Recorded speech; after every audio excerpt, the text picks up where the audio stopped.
All right, I have 6 o'clock. So we're going to go ahead and get started. Good evening and welcome to the Second Century Alliance Community Update. I think I know everybody on here, but if I don't, and if you don't know me, I'm Sonia Hunsinger. I'm the Economic Development Administrator at the Second Century Alliance. And we host these events regularly to keep the community informed of relevant projects that are happening in the city. So thanks for logging on tonight. Our goal is to make sure as many people as possible hear this information. So don't hesitate to share it and help us spread the word about what's happening in the city of Coatesville. The presentation is running live on Facebook, on our Facebook page, and it's also being recorded. And then we'll upload the finished video to the city's YouTube channel. That's the city's YouTube channel. Where it will live after tonight. So you can watch repeats of it if you choose to, and of course share it with your friends and colleagues that, excuse me, that aren't able to join us live tonight. I think we're all getting used to these online platforms for better or worse, and typically there's always a glitch that happens somewhere. So I'm going to ask your patience with the technology as we move through tonight's presentations. Hopefully sometime soon we'll be able to resume our in-person updates, but for now, we're going to have to make do with the circumstances. We'll still hold all of our questions to the end of the program once all of the presentations are complete. So if you have a question or a comment, there is a chat icon at the bottom of your screen. Just type in your thoughts or your questions and I'll curate them at the end of the program so that the presenters can answer them. If we don't get to your question tonight, we'll be sure to answer your questions in the coming days. You'll also be able to post a question on Facebook and I'll be monitoring that page at the same time. One item I wanted to cover before we get into the presentations tonight is the call for public input on the Pennsylvania American Water Company rate increase. I'm going to share my screen and bring up this document because it's got the registration information that you can see. And we had posted this a couple of times on our Facebook page, but I wanted to make everybody aware of it and get this out. If you have an interest in testifying, the Public Utilities Commission requests that, or requires that these rate increases allow for public input. So obviously you can't click on this link on this platform, but you can grab this number here off the screen and we will post this again. We missed a couple of these deadlines, but we do have more opportunity for those of you who are interested in testifying regarding the water rate increase. So that, again, we'll post that up on our Facebook. And with that, I'm going to turn it over to our first presenter this evening, Mr. James Logan. James? Oh, okay. You ready? I am ready. I'm ready. It's all you, sir. Okay, and I have 10 minutes, right? Or 5 minutes? You have 10. Oh, okay. You can, James, for you, 15. No, I don't want 15, but thank you anyway. Good evening, everyone. Hope everyone is doing well on this Thursday evening. First, thanks, Sunny, again, for the community update, putting this together. It's always nice to just kind of chat with folks and bring them up to speed on what's going on here in the city. And many of you know that there is a lot going on in the city of Coatesville, which we are very, very happy about. So I'm just going to hit on a few things, and if I have time for questions, I'd be more than happy to field some of them. I just want to start off with just saying a thank you to city council members. For those of you who don't know, Mike Trio retired August 10th. He been with the city for 5 years, started some wonderful initiatives. So we're going to miss him. And I was basically put in as acting city manager effective 12/01 August 10th. So I'm very excited to be here. Again, thank you to our council members for giving me the opportunity to serve. as your acting city manager. And I appreciate the support and confidence in my leadership to continue, our rebuilding momentum. So thank you for that. Also, I just want to thank those individuals who are on this call this evening and a lot of the residents out there. You guys have given me so much support over the last 2 years. I've been in this community, but you probably didn't know I was working behind the scenes in this community for more than 10 years. But it's wonderful to get your support and help me emerge to the platform that I'm on right now serving you. So thank you very much to residents, stakeholders, and all the friends that are on tonight. So a couple of things regarding the city updates. One of the things that I always kick off with usually is a COVID update. We are, as a city, we're doing okay when we look at the surrounding county. And if you get a chance to look at our city's website, www.coatesville.org, there's a dashboard on there that will take you to the county's website. And as of today, we hit 200 cases. And as I said, we're doing okay, but 200 is 200. And one of the things that we have to continue to do is educate people, especially our young people, and make sure that they are wearing their masks, social distancing, and washing the hands. Those three simple things, they make a tremendous difference in our numbers. And I know sometimes I sound a little preachy about this, but we all have seen the impact of COVID in communities like ours here, urban communities, and we really have to be vigilant in protecting ourselves. And even when we're in meetings, we should be masking up and gloving up. So I just want to say to everyone, stay safe. We have a beautiful community here, and we want everyone around after this COVID goes away. Testing site, Gordon Elementary is still open. For those of you who are interested in getting a test, you can test on Tuesdays and Thursdays from 12:30 to 5:30. You can register on chesco.org if you like, or if you just want to walk up, they do accept walk-ups. They'll ask you a few questions. They'll give you a nasal swab and wait about 7 to 10 days for your results. But the testing is available here in the city of Coatesville.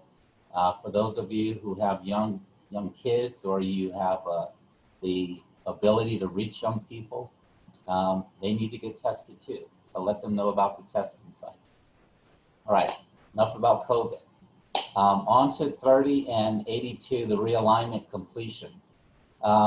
We ran into a couple of problems on the 3082 realignment. It's been going on for several months right now, and certainly COVID didn't help matters because construction actually stopped. But we're back on course, and we're looking at a spring 2021 completion for the realignment, and that's going to include everything from signalization to just a nice, intersection there at 30 and 82.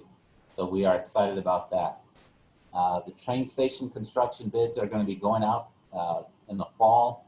For those of you who may have forgotten, this project has been going on for a little more than 20 years to some people, but we are finally creeping closer and closer to the construction, and bids will be going out this fall. So we're looking at that 4th Avenue. That will be the home of the new train station.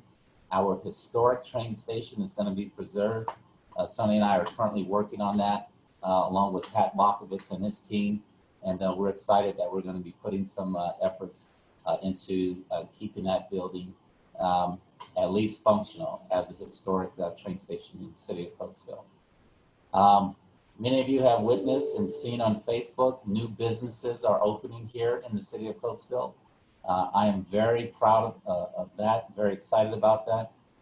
We have had, just over the last 3 or 4 months, 3 businesses, to my knowledge, that have opened.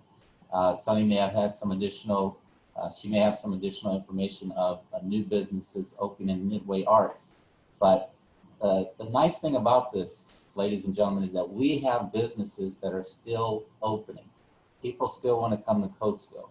And that's something to be happy and to be proud about. And my hat goes off to the businesses that are coming here. We still have a green tape policy, so if you are interested in opening up a business in the city of Coatesville, please feel free to give me a call, reach out to Sonny. Sonny and I have become a pretty good team here. I don't know who's Batman or who's Robin, but who cares? We have Simply Shrimp. For those of you who experienced that grand opening a couple of weeks ago, Simply Shrimp is one of our new food trucks that's here in Coatesville. She's been selling out almost every week, and I think it's been almost three weeks now. So congratulations to Ms. Thomas. Bobo's is getting ready to have an official grand opening, but Bobo's is open right now. That's right between 3rd Avenue and 4th Avenue. Very excited about that. And then we have, the city has been partnering with Kutztown University, and we have approximately 17 new business startups that are going to be launching their businesses here, I hope, in the city of Coatesville. And one of the things that we're going to do to help them along is we are going to co-sponsor a pop-up and shop event September 12th. That's going to be right on 3rd Avenue. We have a plan. We're taking a page from some of the farmers markets that are happening throughout the county and the country. And we're going to have tents out there, social distancing. It'll be one way in and one way out. We'll monitor the number of people that are coming into the tent area. But this is our opportunity to give these new businesses a platform to showcase their products and services. So I want to thank Kutztown University for being a partner along with SBA and SBDC to put the program together that provided more than 20 new startups to launch their business. So don't forget September 12th, if you're out and about, it'll be from 12 to 6 p.m. Right on the corner of 3rd and Lincoln Highway. In addition to that, some of you may have heard the news about the Grand Prix this year. Of course, due to COVID, we had to postpone that, but we feel confident that we'll be able to bring that back next year, along with our sponsors and stakeholders, to have a great Grand Prix event. And I'm looking forward to sitting down with the Grand Prix committee and all of the people that make that happen. So that we can have a successful 2021 Grand Prix event. The last thing, and I'm very happy to share with you all, and actually I should save this for Monday, but my council members already know, fireworks. Because we didn't have July 4th fireworks here in the city, we are going to have them September 6th for our Labor Day weekend celebration. So I'm very excited. We're going to do that. We're going to allow more than, I think this is going to be a 30, maybe a 40-minute show. So you can watch these fireworks from the comfort of your porch, your backyard, your front lawn. You don't have to come into the park to be amongst a lot of people. So it's going to be so spectacular on that night, and I'm very excited about that. So that's pretty much it. There's some more things that you may hear about on Monday evening at our city council meeting. The meeting starts at 7:30. But as I said, there's a lot of great things happening in our city. One of the things that I just want to leave with this, we are working on some youth leadership programs, which are dear to my heart. And I'm working with CYI and some others to put something together. And we got some exciting news that's going to be coming down the pipe pretty soon. So thank you, Sonny. And I'll turn it over to our next presenter. Do I do that, or are you going to do that? I can't hear you. You can do that. It's Sherry Dietz, Reverend Sherry Dietz. Ladies and gentlemen, Reverend Sherry Dietz. There you go. Well, thank you for that introduction. So I am really happy to have this opportunity to share with you what Trinity Episcopal Church has been up to in downtown Coatesville. Some of you may know that we celebrated 150 years of existence in 2018, so we've been around for quite a while. We are now a diverse, and I'm going to use the word vibrant congregation, and we seek ways to serve the larger Coatesville community, our neighbors. And some of the ways that we're doing that are through a monthly veterans brunch. We're now on hiatus because of COVID, but we usually host veterans brunch on the last Sunday of each month. The hospitalized vets are bussed down from the VA Medical Center, and some of our local veterans come and join us for a home-cooked meal. It's very popular, and we miss it, so we're looking forward to when we can resume our veterans brunches. Then there's the Coatesville Community Garden. We organized the creation of the garden at 3rd and Lincoln next to the church. And I can't believe it's actually been in existence for 10 years. We began in partnership with Chester County Food Bank, and over the years we've expanded to 35 raised beds, and we couldn't do it without them. This year we had a wonderful surprise donation of small fruit trees and berry bushes to the garden from Mason Vollmer. Thank you, Mason. To say each year, the interest and the numbers renting the beds has grown. Renting a bed is only $25 for the entire growing season, and that covers the costs of water, things like hoses, lawn mowing if we don't have a volunteer. It's my phone again. So for the last 2 years, we've had a member of Trinity Church, Paul Cox, volunteer to mow the garden, and that's not an easy task. So thank you, Paul, for he's on the call here. Thanks. We also have a columbarium at Trinity.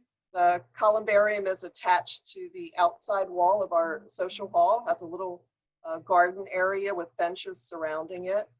Those niches are available to people in the community. It's not just for our own members. So that's something to keep in mind.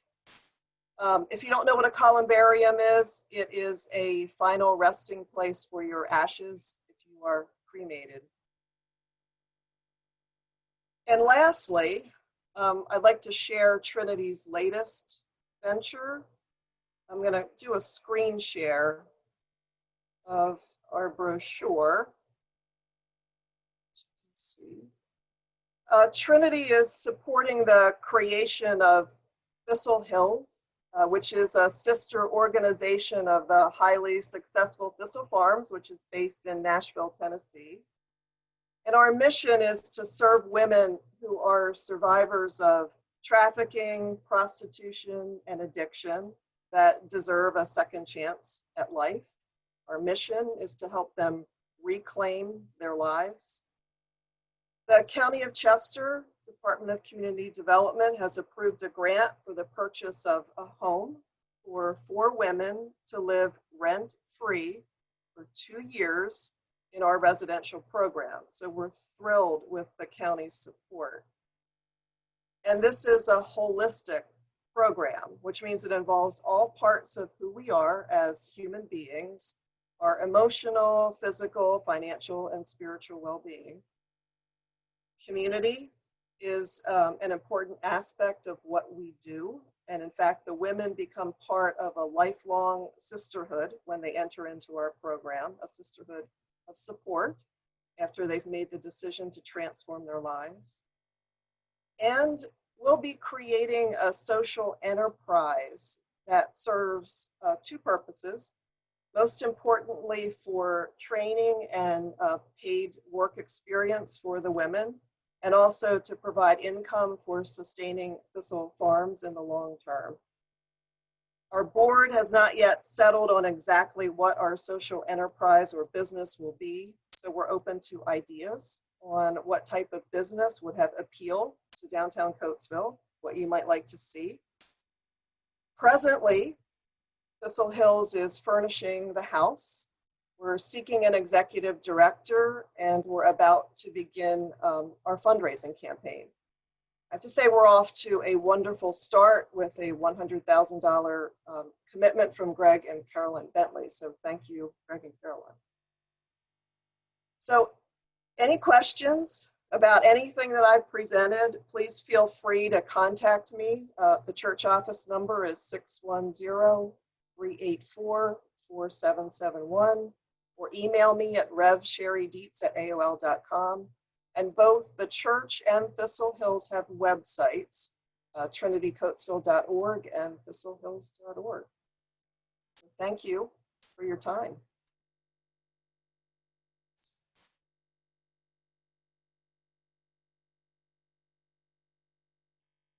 Muted. If you didn't catch those phone numbers or emails, you can always connect with us on our Facebook page, and we'll make sure that Sherry gets that that information.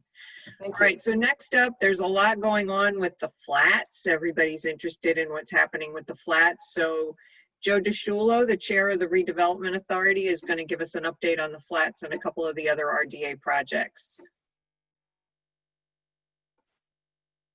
Can we unmute you? Yep. There we go. Okay, I think I'm Thank there you. now. James did touch on the train station earlier, just to further elaborate on it. September, October, the track work should begin, and that's the first phase of physical construction you'll actually see of our future train station. So we're on Amtrak schedule to get that done. That should start in September, October. The flats, which Sonny mentioned, is of course everybody's interest. We had a redevelopment board meeting on Monday, and we are in the process of contacting both Kingdom Group and NSEC, the two proposals that we have for the flats, to further discuss some issues and clarify some things before we move forward. As a matter of fact, Monday, I think at 10 a.m., we will be having a Zoom meeting with the Kingdom Group. Hopefully later in the week, we will have a Zoom meeting with NSEC to try and narrow this thing down and get what's the best project for the city and the area. So we are moving there. It's maybe not as quickly as everybody'd like, but in this COVID environment, I don't think a sports venue is in a big hurry to open up, and it's the biggest parcel we have. It's the most important redevelopment project that we will be in charge of, and we want to take our time and try and get it right. We did on August 3rd, the RDA sold 204-206 East Lincoln Highway. That's the old record building. The gentleman group that owned the Lipkins Warehouse purchased that, and they have already begun some architectural work and trying to put something together. They, pre-COVID, had a restaurant going in. They want to try and modify that restaurant plan to have more carry out until this COVID environment gets straightened out.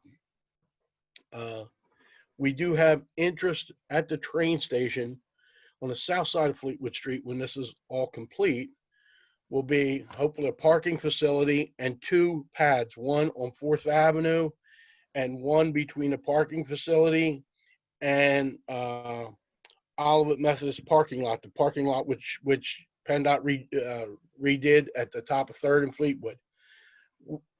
James has been successful in bringing a group in that's interested in those two sites. I believe Sonny just sent some information out to that group. We also have another group that's interested in the corner of 3rd Avenue and Lincoln Highway. Again, Sonny sent some information out to that group in the last week or so. We also have 731, 733 East Lincoln Highway, the old East End Hardware building. That was torn down, and there's a grass lot there. We are in the process of finalizing an agreement of sale for that property. So a lot of things going on with the RDA. Of course, you know, the flats is the elephant in the room, but we still have to keep these other things moving, such as the record building and 731, 733 East Lincoln Highway. I hope everyone's had a chance to ride by 190. That was an RDA property. That's the old Carlson's office at 190 West Lincoln Highway. They have been working on that every day. There are people in there working on that building. So it's moving forward. We're starting to see some results, and I'm glad to see so many people interested in what's going on in the city. Thanks, Zeke. Yep. I know we're going to move to Heather with the Revival Productions, but since you mentioned 190, I thought maybe Susan's on the call. Susan, did you want to give a little bit of an update real quick on 190? Sure. I'll always. I figured you wouldn't miss the opportunity. Right now, we're working on the interior. We're framing out the interior walls, and we've laid it all out inside for the historic structure. And we had to actually replace a lot of the dirt on site. It wasn't stable enough, so we dug a big hole, added cement to it, and put it back in and leveled it all out. So it's really ready now to start the construction of the expansion building. So we're working through the stormwater and sewer connection with ArcelorMittal. So hopefully that'll get straightened out here pretty soon, and then we can get our permits, and then we can get going at Mach 2 with our hair on fire. So Great. I'm still hoping to have the whole thing completed by the end of the year or early January. So. Okay. Thanks for that impromptu update. Really appreciate it. Next up is Heather Grayberg with Revival Productions, moving into the St. Stanislaus campus. Heather? Thank you so much, Sunny, for having me, and to Second Century Alliance for having me tonight. I am so thrilled to be able to share everything going on with Revival Productions with you. As Sunny mentioned, we have moved into the St. Stan's School, the former Catholic school there, and we are pursuing other ventures as well. I actually have a PowerPoint that I'm going to share with everyone, so that way I can stay on task and keep to my 10 minutes and really just share the exciting news and everything that we have going on at Revival.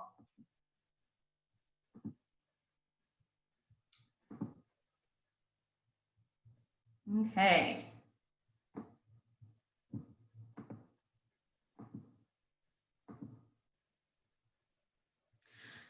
So we are Revival Productions, and we actually founded 2.5 years ago. For 2 years we've been operating, and we were in Gordon Early Literacy Center.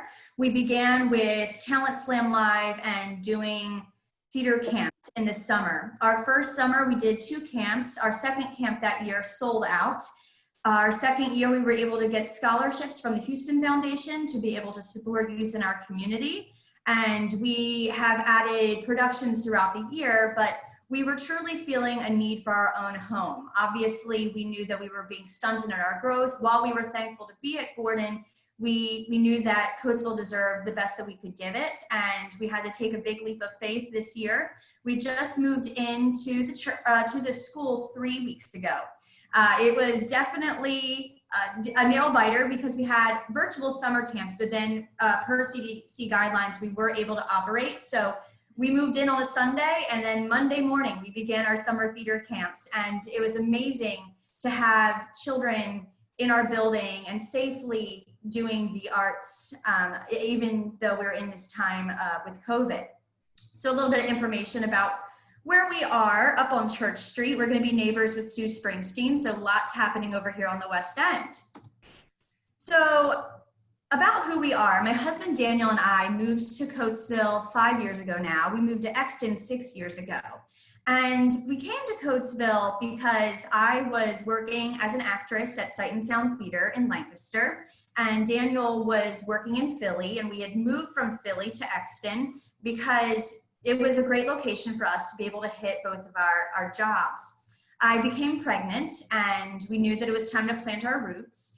And being a performer, I stumbled upon Coatesville by simply doing some Google searches of the best area to live in considering my career. Coatesville is exactly halfway between Lancaster and Philadelphia. Hence, it's the midway and has always had a lot going for it in that respect. So we chose Coatesville because I could get to many different areas to work in my career as an actress, as a director and choreographer, and I'm very thankful that I've been able to do that. But as we were here more, we started to plant ourselves in the community more, and really, I was extremely drawn downtown. We were living in Valley Township at the time. So whenever I could, I wanted to drive downtown. It reminds me a lot of where I'm from in New Jersey, and we would say, oh, I can just imagine that building being a theater and going across the street and grabbing a drink and a bite to eat and going shopping beforehand. And we finally got to the point where we said, instead of someone else should do this, we decided that we should do this. So I'll never forget it. On September 9th of 2017, I met with Sunny, extremely nervous to just get a sense of what arts and culture was in Coatesville. Got an idea of what had happened here in the past as far as arts and culture, and if it was palpable or not. And so Sunny connected me to one person, and then another, and then another. And I've been able to surround myself with wonderful people in the community that love the arts and that have been able to help guide this vision into something that is very lucrative and economically impressive for Coatesville. So when it came down to it, what really was the reason that my husband and I decided to go in head first was $31.47. I have personally been involved in theater preservation societies and redevelopment committees, engaging the arts alongside economic development in communities that really need the additional help. $31.47 is Coatesville's. That has nothing to do with what it takes for a revival to operate. That money goes directly back into the restaurants, to boutiques, to parking, to, anything, you name it. And we really know that the arts can be a substantial economic vehicle in a community, especially like Coatesville, where there's a lot of talent already here, but we're in a location where we can draw talent, not just from Lancaster and Philadelphia, Baltimore, but we have a train right to New York where there are people looking for work all the time. I felt very confident, having had experience in the past with the Lavoie Theater in Millville, New Jersey, and the demographic is very similar, and that's really the reason that we wanted to jump in. At the end of the day, I have 2 children, and we own a home in Coatesville. We wanted a better Coatesville, and this was our way of doing it. So what we offer, we get a lot of questions about that, and it's ever evolving, to be perfectly honest. So one thing that I was dedicated to from the very beginning was being a professional theater company. We pay every single actor that comes through our doors, unless they're performing in an educational experience. We attract people from those areas. We pay all of our pit members. We pay our tech members, our tech team members. It is invaluable what the arts can offer for careers, and we want to continue to foster that, because every single person that we hire has a minimum of a bachelor's degree or ample experience in the industry. Additionally, we have our Fine and Performing Arts Conservatory, which has a lot of offerings, everything from private lessons to our cohort academy, which I'll share with you a little bit more in the future. We have athletic and educational classes, as I mentioned. We're doing drop-in classes with bar fitness, Zumba. Of course, things with COVID, we're following all CDC guidelines. We're being extremely tight about those, but so far we've been very, I like to say we'd be very successful even considering those things, and everyone's been very compliant. Career readiness training, that's something that I really want to work on integrating as a technical theater training program in probably 2021 or 2022. And again, we have event space, concerts, not just theater, but a lot going on in our doors. So as far as professional performances, we have a lot planned all the way through 2021. Of course, we roll with it with COVID, but we have become very creative. Theaters are allowed to operate at 50% right now, and our first performance that we're going to be doing is Sweeney Todd School Edition this September.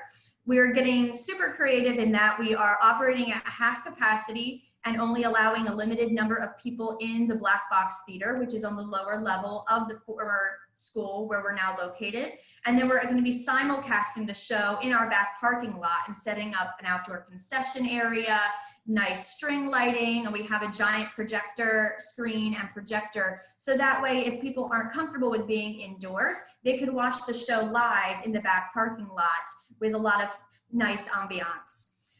We're going to be doing, it's not on here, but this October, we're going to be doing a walkthrough haunted house centered around the stories and poems of Edgar Allan Poe. But additionally, we have planned Ruby, the Ruby Bridges story, It's a Wonderful Life, Dreamgirls, the musical, and I have a lot of other really big heavy hitters out there for the 2020-2021 season. Some I can announce, some I can't just yet. But there is truly something for everyone. And this is just our Broadway series. We're also looking at doing concerts and booking in smaller acts, stuff that will definitely grow as we grow and eventually have our own main stage theater to support the conservatory and the Black Box Theater that we have here. As far as our educational programming, we offer private lessons in voice, oboe, strings, piano, you name it, we got it. We've actually partnered with Learning Allegro, which is a music school out of Chester Springs. We're providing some of the programming, and Wendy Provencher, is providing it as well. So students that used to go all the way to Chester Springs are actually now able to go here in Coatesville with their same instructors that they might have had in Chester Springs, and we're able to have a greater offering list. And we actually met Wendy because we hired her for our Handel's Messiah event this past December. We have drop in and do more art classes, which are designed to, it's kind of like a gym membership. You know, they're having Zumba on Tuesday at 9. You can come in and pay to have those either a la carte or get 10 for $100 and you swipe in. We have series classes such as modeling, adult acting, DJ lessons, and sound design. And then what I'm most excited for right now is our Fine and Performing Arts Cohort Academy. Given the nature of learning right now with cyber learning having to be a necessity, we have employed several certified teachers and experienced instructional assistants to help students here in their cyber learning activities and education. And so they are helping to support whatever program and whatever school that child goes to. In addition, we are offering them fine and performing arts classes that rotate on a daily basis between fine art, dance, music, yoga, and Pilates. And I am blanking on the last one, but it's all acting. So a lot going on here. And it's not just for children. We have classes that are geared for adults as well, because we don't want the educational experience to end at 12th grade. Whether you go into the arts as a career or not, we believe that they're still vital, and it's profitable for the soul. Additionally, we have a lot of professional artists in the area who need to continue their careers and need a great place to have fine education to do so. So we get asked a lot, how can you help? We are a nonprofit organization, so we thrive on sponsorships and memberships. Our sponsorships and memberships are very customizable, and there's different tiers of them. We like to support local businesses as much as possible, and that's even how I found some board members. And you know, we really want to give back into our community because our community gives to us. And then also volunteer opportunities. If you would like to volunteer time to clean bathrooms, we will accept it. If you help with accounting or ticket taking or anything like that, we fully support that, and we want to find a place to plant you so that you can grow as our organization grows. So a little bit more about our sponsorships. They are broken down at different levels, but they also give incredible perks. And right now, these particular sponsorships and memberships, which are for private, individuals and families, they are good all the way through 2021. So the end of 2021, normally they're just on a year date-to-date basis, but we're throwing a little bit extra time because of COVID, and also us just getting here and getting started and getting into the groove of things. So if you're a theater goer or you like to go to concerts and that kind of thing, you could easily become a sponsor as a business, and you could give your tickets out as gifts to your employees at Christmas time or as bonuses. And then also there's ample opportunities for advertising as well. And then for individuals and families, we offer our memberships, which are tickets as well as class discounts and gala ticket discounts, and lots of different ways that you can support Revival by joining our membership program, but also benefit from engaging with the arts. And if you aren't interested in either of those, but simply in becoming an advertiser with us, we have options for that as well. So as far as next steps, it's crazy to think about the next steps because we just got here 3 weeks ago. I mean, working within 16 hours of getting here. But we believe that there is a strong, a palpable presence for the arts here. And we're already kind of overwhelmed with excitement and wonderful things going on in our building, but we do think that we can go bigger. So our hope is to have an additional space for our main stage performing arts center. We were originally going to be in the St. Stan's Church, but actually after getting some quotes and consulting some with theater seating professionals, we actually didn't think we could get enough seats in there to justify the cost that we were willing to put into it. So we'd really like to be on that main strip downtown so that we could be a little bit closer to that accessibility to restaurants. But for now, we absolutely love this conservatory and the Black Box Theater, and we are pushing forward to pursue that main stage facility that we think could bring in touring acts as well as produce even larger musicals and plays. So we are very thankful to some of the people that have come alongside us to make this happen, not because they believe in our dream. I don't believe that Revival was a dream. I believe it was a calling, and that it is being blessed because we're following the call. But Westchester LLC and Richard May, they were one of the founders of Uptown Performing Arts, which we have some great reciprocity with in Westchester. They have helped to support us in a lot of ways. And then Activated New Heritage Coatesville, who purchased the St. Stan's property and were able to help our vision for the former school become this conservatory and performing arts center that it's already become, and it's gonna even grow into in a bigger way. So I'm so thrilled to be here in Coatesville. I'm glad that I can take a 5-minute bike ride to work now, and we are just so thankful to be here to support Coatesville and grow with Coatesville. And I look forward to some questions. Thank you, Sunny. Sure, Heather, thank you. This is such an exciting addition to the Coatesville community. We're thrilled to have you, and you know, just to step back as a spectator and watch the organization grow, it's very exciting. So thanks for being here, and thanks for your investment in Coatesville. Absolutely. So next up, we have Vic Accaria from Tower Health. Vic, are you available to unmute yourself and tell us what's happening at the hospital? Sure, happy to. So good evening, everyone. My name is Vic Accaria. I'm the interim Chief Executive Officer of Brandywine Hospital here in Coatesville. Happy to be here with you this evening. I'll provide a high-level overview of Brandywine Hospital. And then happy to answer any questions. I'll also speak to some of the inquiries that I've received and our care team has received over the past 6 months, especially with COVID-19. I'm happy to answer any questions from here on out. So folks on the call are probably fairly familiar with Brandywine Hospital. We are located here in Coatesville, right off the 30 bypass.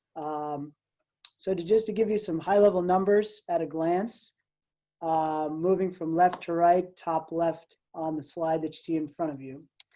Our PSA population, which stands for Primary Service Area, is of almost 278,000 people.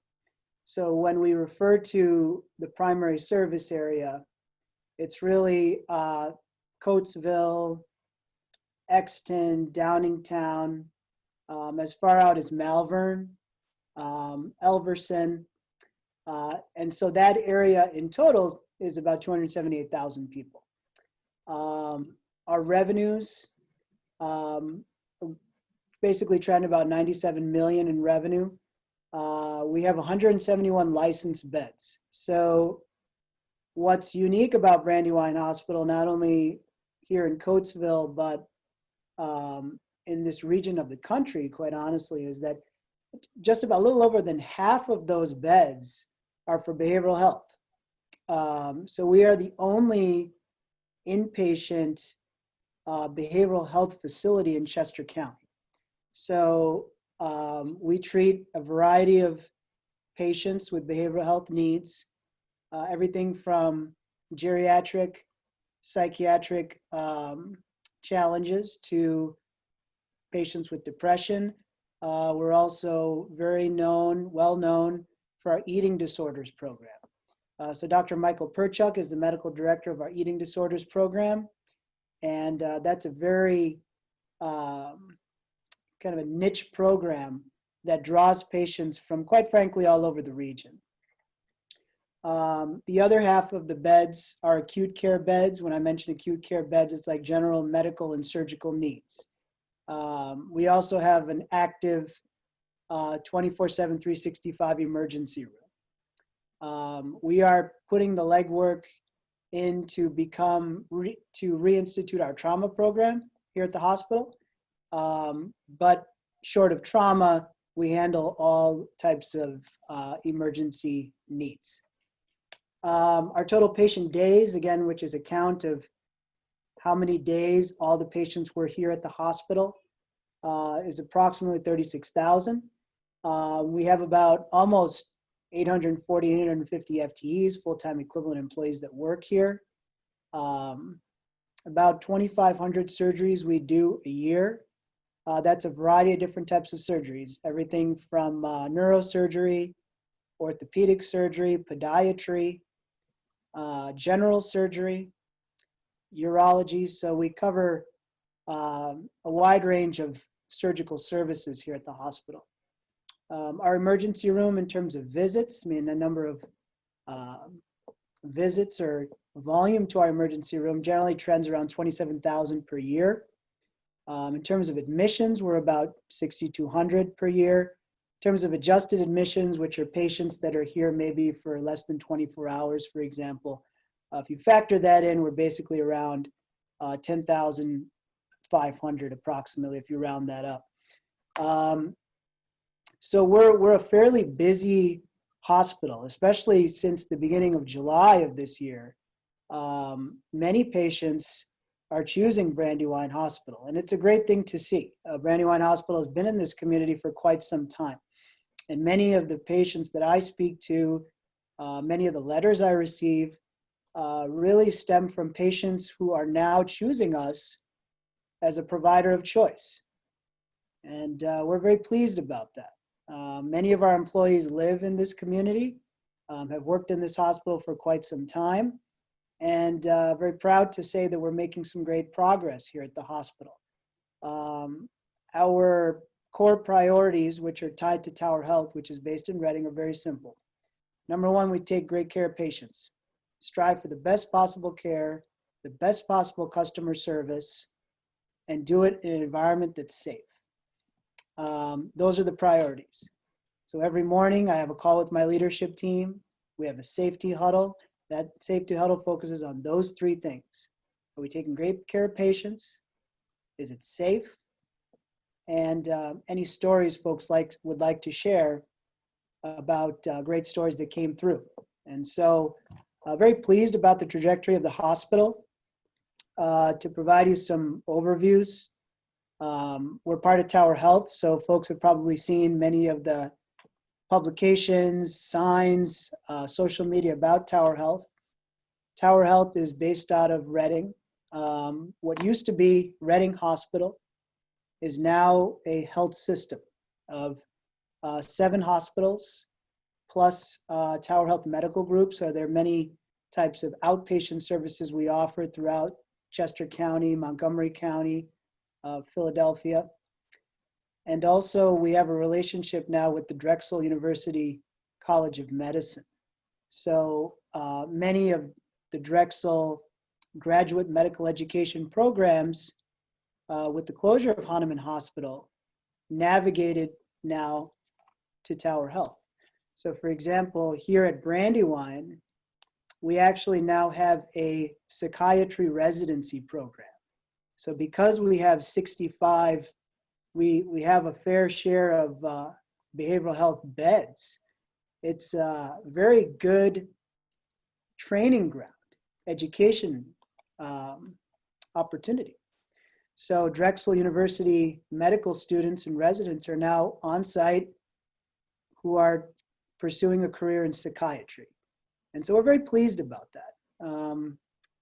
This is a great market. This is a great place. Many of the folks who are not from here, such as myself and a couple of the other leaders, often discuss the great environment here in Coatesville and here at Brandywine Hospital. And so happy to take any questions. One thing I'm often asked is about COVID-19. Obviously, that's the hot topic. I'll say a few things about COVID and then I'll open it up for questions. Number one, it's very important to go to designated locations around COVID-19, which does not include the emergency room.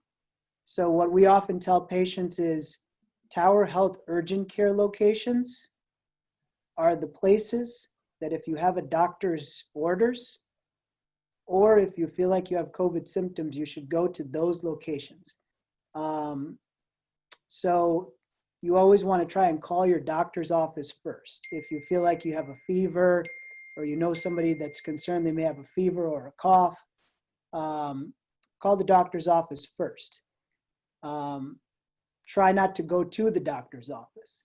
And then depending on what type of symptoms are exhibited, they'll shunt you to the right location. And then our Tower Health urgent cares will do the appropriate testing. The second item is we have taken tremendous precaution here at the hospital, here at Brandywine, to make sure care is safe. So we have stocked up significantly on PPE, personal protective equipment. We've done so for the past 6 months. Fortunately, Brandywine Hospital has a very large warehouse next to it where we store all our supplies. So we're well equipped. And we're also the PPE hub for Tower Health. So in terms of the infrastructure that's needed to provide care in a safe manner for the patients, both with COVID and without COVID, we have the infrastructure here and it's very safe. We even have sophisticated technology such as UV robots that go up and down the hallways, go up and down our operating rooms, behavioral health, and disinfect. So we're taking as many steps as we can to mitigate the risk around COVID-19.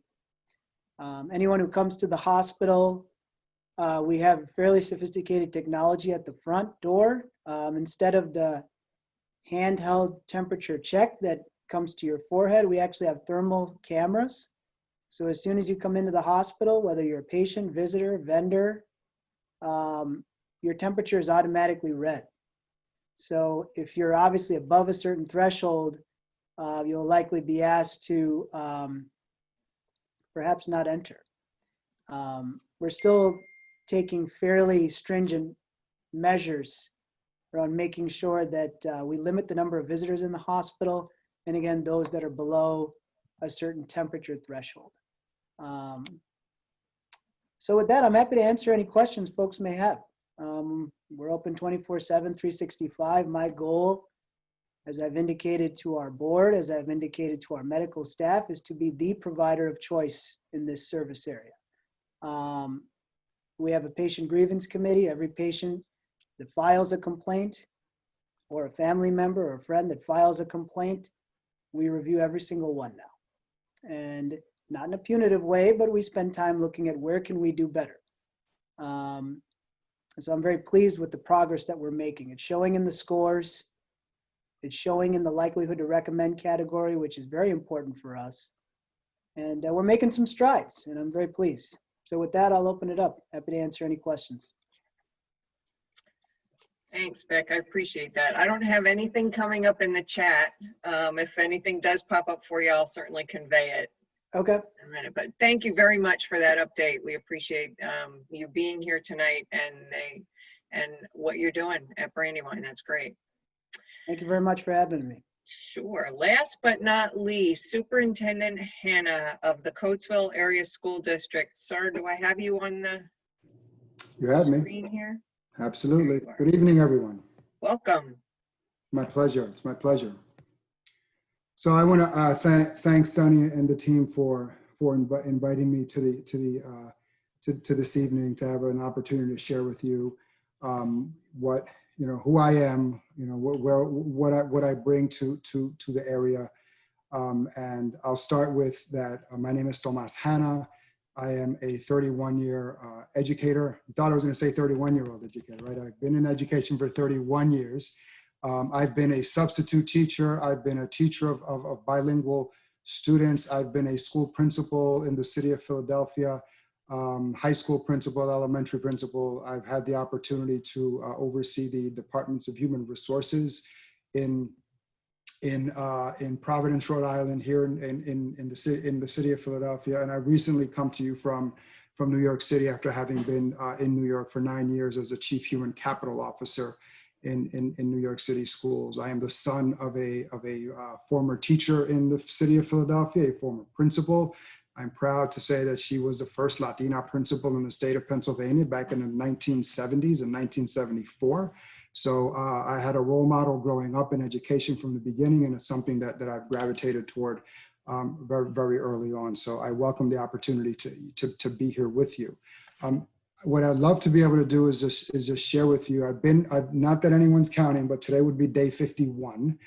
That's 2 months in. And I will tell you that every day I wake up thrilled to engage in this work.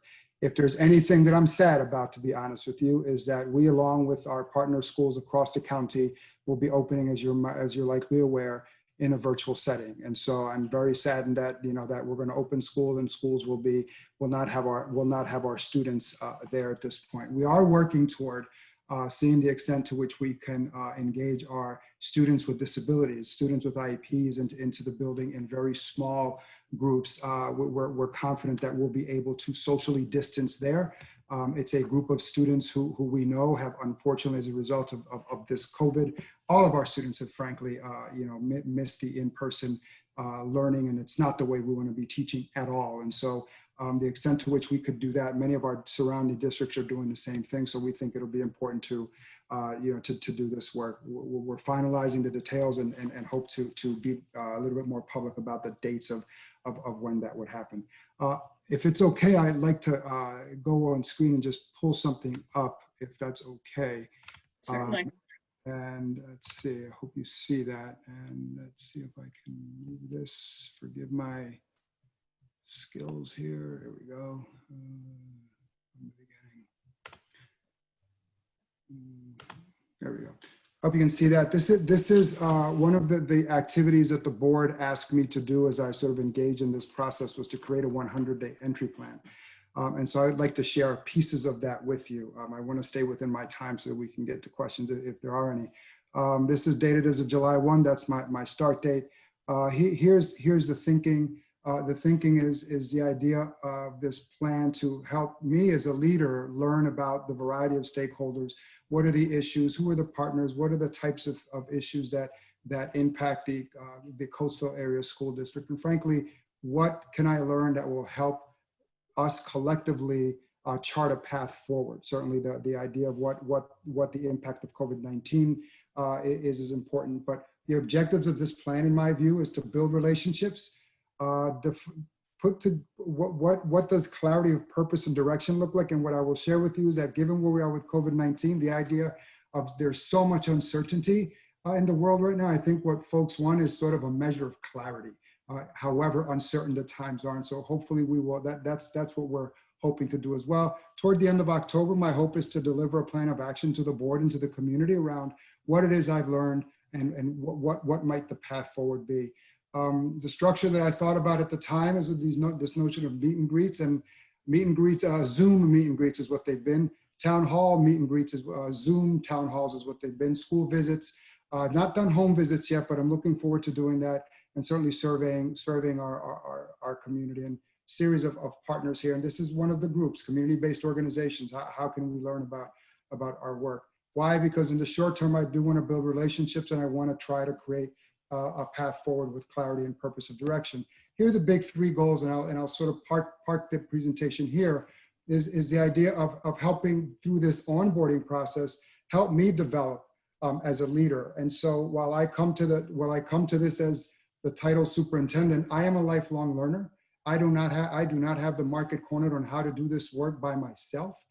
For me, this is the idea of how can I work with the internal team at the Coatesville Area School District, as well as with the external folks who are out there to create relationships so that we can engage one another.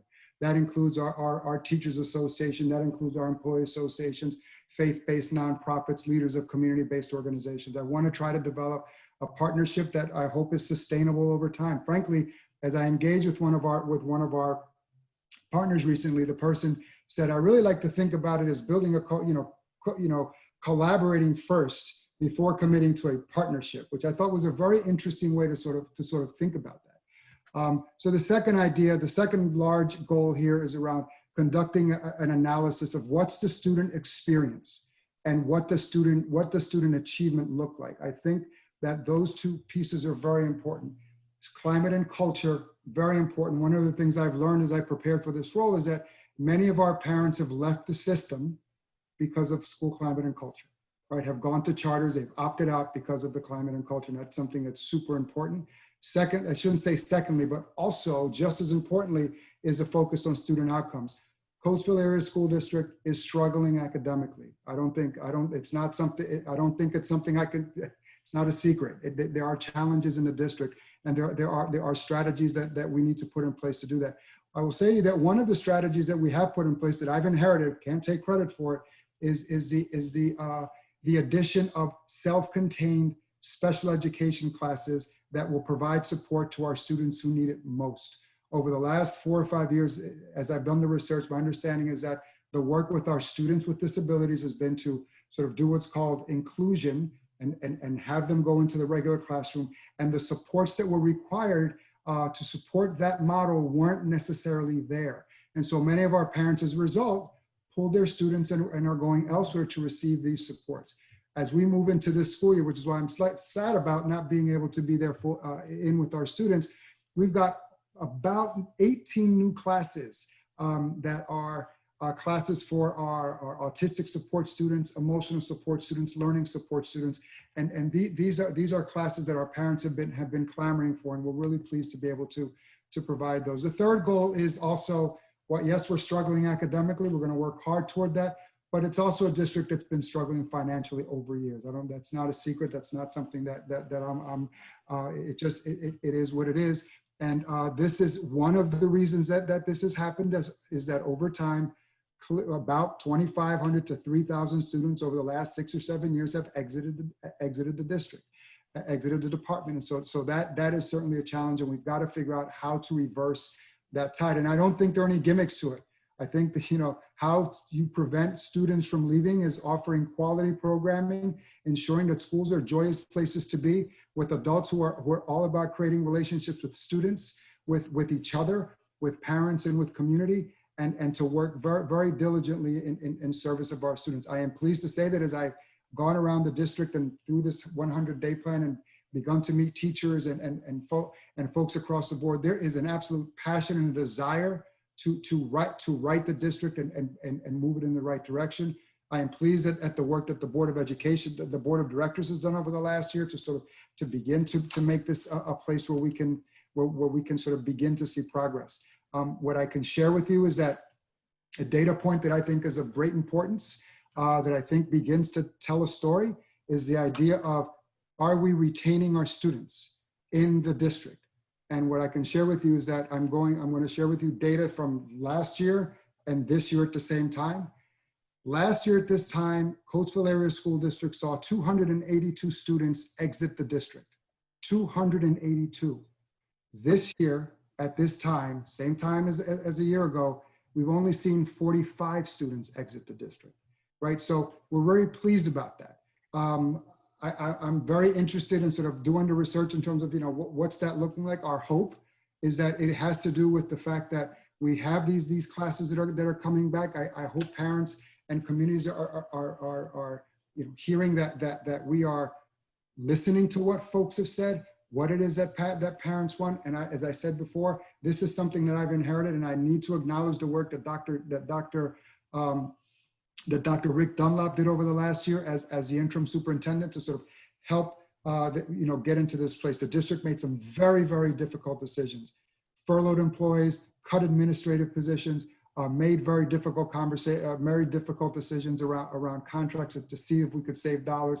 I do recall that, as I understand it, this was a year where there was a zero tax increase to the citizens of Coatesville. And I think folks recognize that the district has to continue that work. It doesn't happen overnight. And so these are the types of things that we're engaging in. I'll share with you that very similar to what my colleague from Brandywine Hospital said, Vikram, I don't want you to think that we're stealing your thunder, but my goal as we engage in this work down the line is that we are a district of first choice, not of last resort. And to be frank with you, we have seen parents vote and students vote with their feet. Our goal is to hopefully recruit more students who historically have bypassed us and gone to other options, right? That's part of the work that we've got to do. Take a look at what's happening at the pre-K level, at the early years, to welcome our parents, our future parents of 3- and 4-year-olds into our buildings, to see the excitement, to see what's going on in our buildings, number one. Number two, how do we retain the students who are already with us? And I think that the data I shared with you a few minutes ago points that maybe there's something happening there where we have not seen. That's an 85% reduction in the number of students who left us compared to a year ago. And then the third bucket of sort of work we see is, how do we return? How do we attract students who left us to return to the district to give us another opportunity? And so at a high level, this is what we're thinking about as I engage our families. I'm asking basic questions. What do you love about your district? What could be different, right? What's missing? And as a new leader, what do I need to know? What do you need from me as a leader to engage? And I've had an opportunity to meet with students on Zoom. I've had an opportunity to meet with our PTOs, our parent-teacher organizations. I've had an opportunity to meet with teachers and administrators. I mentioned earlier the clergy, this group this evening, and many others as we engage. I've met with police chiefs and borough presidents and borough managers. I had an opportunity to meet Mr. Logan this afternoon, and so I really do want to become a part of this community, serve the community, because from our perspective, we serve schools, we serve children, we serve families, not the other way around. So with that, Sonia, I want to thank you for the opportunity to engage, and I look forward to engaging in a dialogue either this evening or in the future. Thank you. Can I say something, Sonny? Yes, you can. Oh. You Mr. might want to Hanna? introduce yourself. Oh, okay. Hi, my name is Carmen Green, Mr. Hanna. I'm the Vice President on City Council. And I know we have an upcoming meeting with you. Yes, And just listening to your presentation tonight is just so encouraging. I know that there's a lot of challenges in all the information and all the data that you shared. But I really believe that you're onto something, engaging the parents and the school organizations. I'm just encouraged by what I heard you say tonight. So I look forward to our meeting with you, and I welcome you to the city of Coatesville, to Coatesville School I District. thank you very much. I thank you very much. Thank you so much. Thank you, Councilwoman. Thank you for being here. I'm Sonny, just going to go ahead. Just one, because I totally forgot. So we over the last week, we've been pushing out messages to our students. We're going virtually. So if you know of any Coatesville families who are new to the district or are students, please ask them. Do not be afraid to ask them, are your Chromebooks charged? Because on August 31st is the first day of school. And so over the last week, we've been distributing Chromebooks to our new families, to our new students. But I'm really worried about those students who've had the Chromebooks over the summer and haven't charged them, haven't plugged them in, or need to swap them out. Please, if there are any families about which you're aware, we sent messaging out to some of our clergy and so forth. please help us with that, because the last thing I want is on the first day of school to have young people who said, I couldn't log in, I don't know where it is, and we're really working hard to try to make that happen. So this week, and I'm sorry to take the time, but I'm so excited about this. This week we had our 5 days of Monday. We called it Map It Monday, map out your plan for back to school.